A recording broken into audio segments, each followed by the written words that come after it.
Hello, hello. It's that time of year when I start to get excited about herbs again because they're just beginning to pop up on the roadside. We've just been for a walk with the dogs and I think we came across about half a dozen or more. But I know from previous walks there's between 30 and 40 wild medicinal plants just on a short stretch of road. So in another week or two, I'm going to bring you on a proper walk to show you them. But for now, I just want to ask you a question. If you are using any herbs and spices from your kitchen shelves, you are a practicing herbalist without even realizing it. Because even though all of these herbs may be added to food to enhance the taste, they're actually all medicinal. So, for example, if you look at basil, if you look at oregano and marjoram, any of the spaghetti herbs, as one of my teachers used to call them, they're all antimicrobial, antiviral, antibacterial. They're all the kind of things that we need when we're coming down with colds and flu in the winter.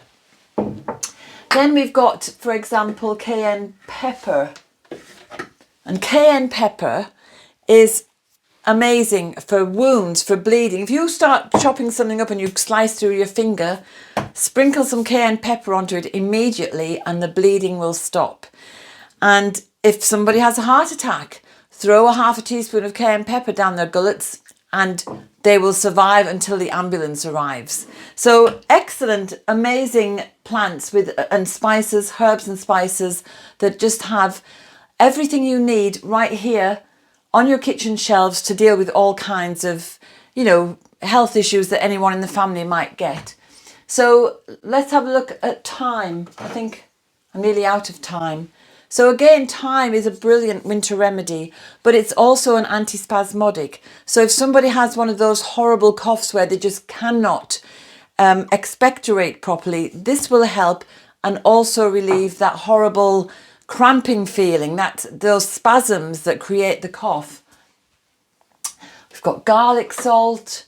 Garlic is just wonderful for any kind of infection. So whether it's a cough or a cold, whether it's a urinary infection, whether it's a topical wound infection, you can use garlic for multiple things. And then we've got cinnamon. I put a little bit of cinnamon on my muesli every morning because it can help to balance blood sugars. But it's also a digestive aid, it's a carminative, it's going to relieve the feeling bloated and full of wind. We're just so lucky and fortunate to have these plants. So we've also got parsley here, we've got coriander, there's dill, there's rosemary, sage, there's many other herbs here. They're all beneficial to health. Sage, you must have sage in the house because apart from helping menopausal women with hot sweating and night sweats and hot flushing, it's an amazing specific for sore throats. And at the moment around here, there's a lot of people coming down with sore throats. So gargling with sage and drinking sage tea is going to be extremely good for them and will nip it in the bud. So I'm getting quite low on some of these herbs. But fortunately, it's time to start growing and harvesting and foraging in the wild for other medicinal herbs as well. And then not only can we put them into our food as culinary enhancements, we can also use them as medicine. And so I would recommend, if you're interested in taking this any further, to have a look at the website for the Introduction to Herbal Medicine course. And in that course, you are taught how to make teas and decoctions, tinctures, salves, oxymels, syrups, liniments, poultices, compresses. There's so many ways that we can use all of these herbs. And they're all so simple. Anybody can learn how to do it. So if you've ever felt any curiosity about using herbal medicine, or maybe you want something that is safe and doesn't have side effects and doesn't just, stop working, so you've got to go and get another dose of tablets, you can turn to your herbs and and feel confident in them. I've just had a lovely story from a student whose son was suffering. He did something to his back or his shoulder or something, and he'd had steroids, he'd had various painkillers from the doctors, nothing was working. So his mum just quietly made him cayenne balm and said, try this. And he got the first night's sleep for ages, and he rang up the next morning and he was enthusing. He couldn't believe how wonderful it was. It had taken the pain away, he'd been able to sleep. So that's just one heartening story. And there's so many others. I couldn't stand here all day. I haven't got the time to tell you. But I know that a dandelion salve. So now we're talking about foraged wild plants. If you make a dandelion salve, it's wonderful for relieving the pain of rheumatism and arthritis, arthritic joints. And a friend of mine can't do without it. I have to keep supplying them with it. So it's great to get that kind of positive feedback. And another thing you might have in your kitchen is aloe vera. Lots of people have it in their kitchens ready for burns if they burn themselves when cooking, because we all know you can tear a little bit of the leaf off and the lovely cool gel inside is very soothing to a burn. So I have lots of aloe vera which are all bursting out of their pots. So I'm just going to pop into the greenhouse now and repot them.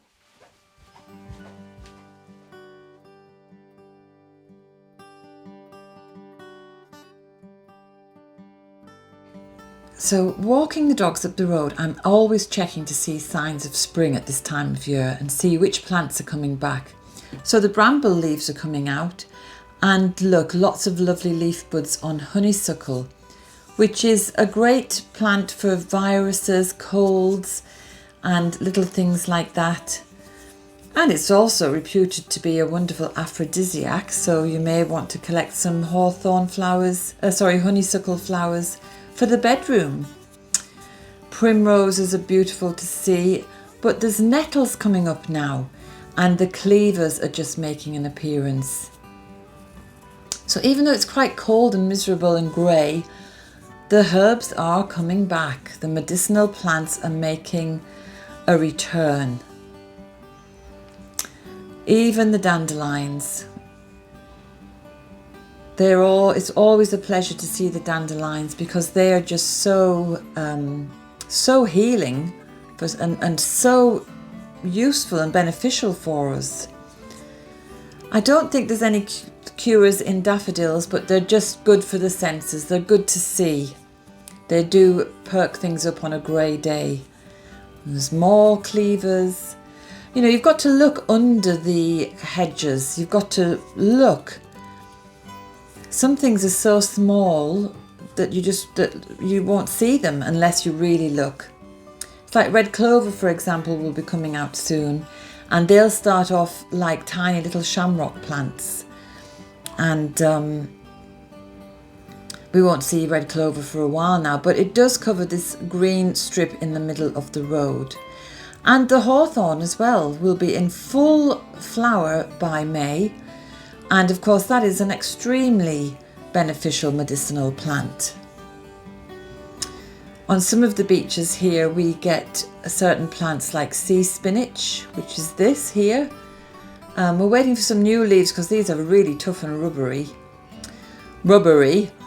And of course, the chamomile. This part of the beach here, this shoreline, is covered in sea chamomile. And we found a little daisy, and next to it some tiny plantains. So there is hope after the grey winter. There's lots of hope that medicinal plants are all coming back. And what I've pointed out there is about a dozen plants.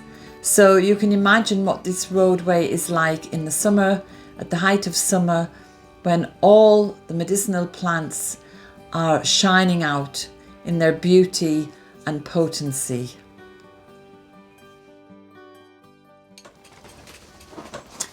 So as I was saying, aloe vera is wonderful for burns.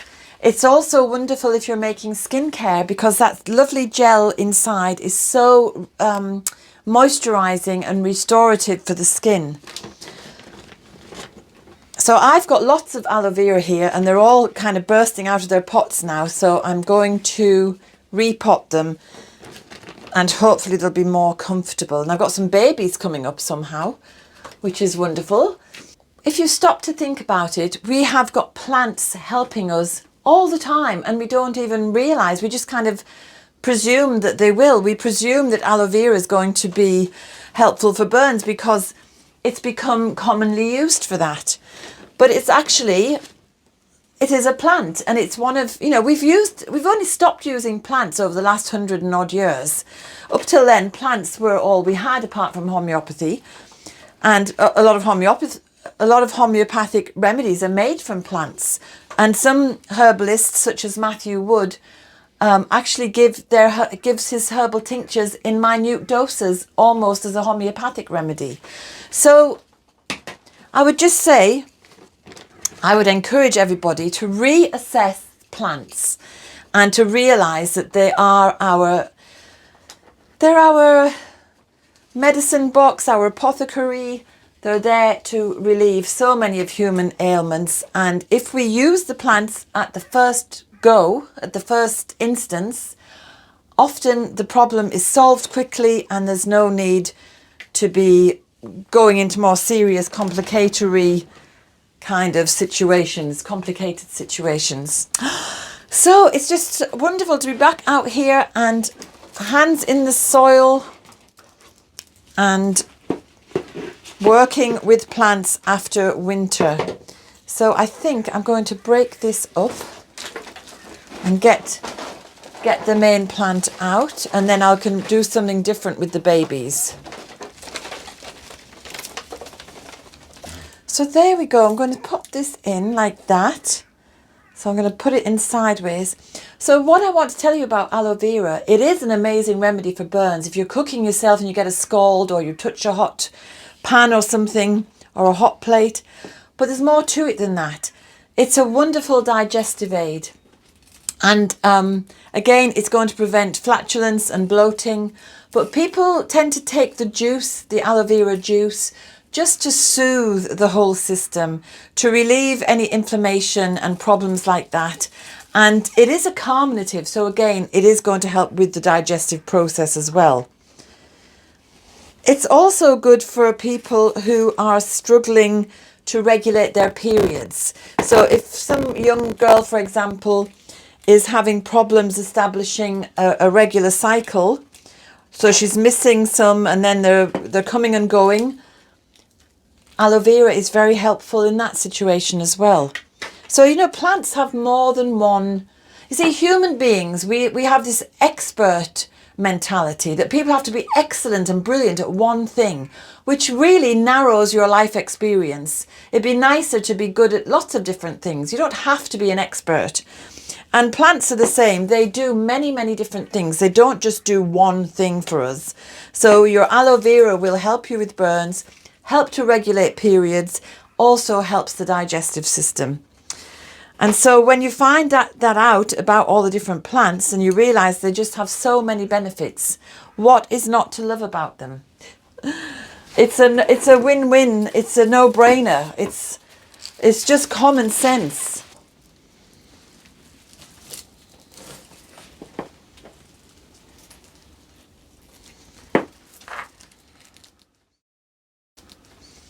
So just to say, don't forget you've got all those medicinal herbs and spices in the kitchen. Turmeric, I forgot to mention, is again another wonderful digestive aid. It's good for aches and pains. It's good for inflammation in the body, and a lot more, of course.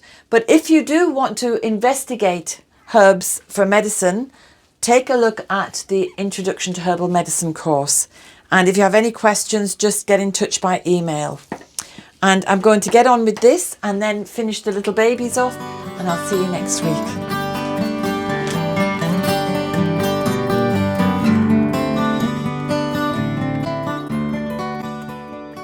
I hope you enjoyed today's film. If you did, subscribe and hit the bell for notifications. And have a look at the website danusirishherbgarden.com for more information about us and about the herbal medicine courses I offer and the Wise Woman Way training. And if you go to the shop, you can find the books, the weed handbooks and other herbal goodies. And remember, we put a new film out every Sunday. So looking forward to seeing you next week.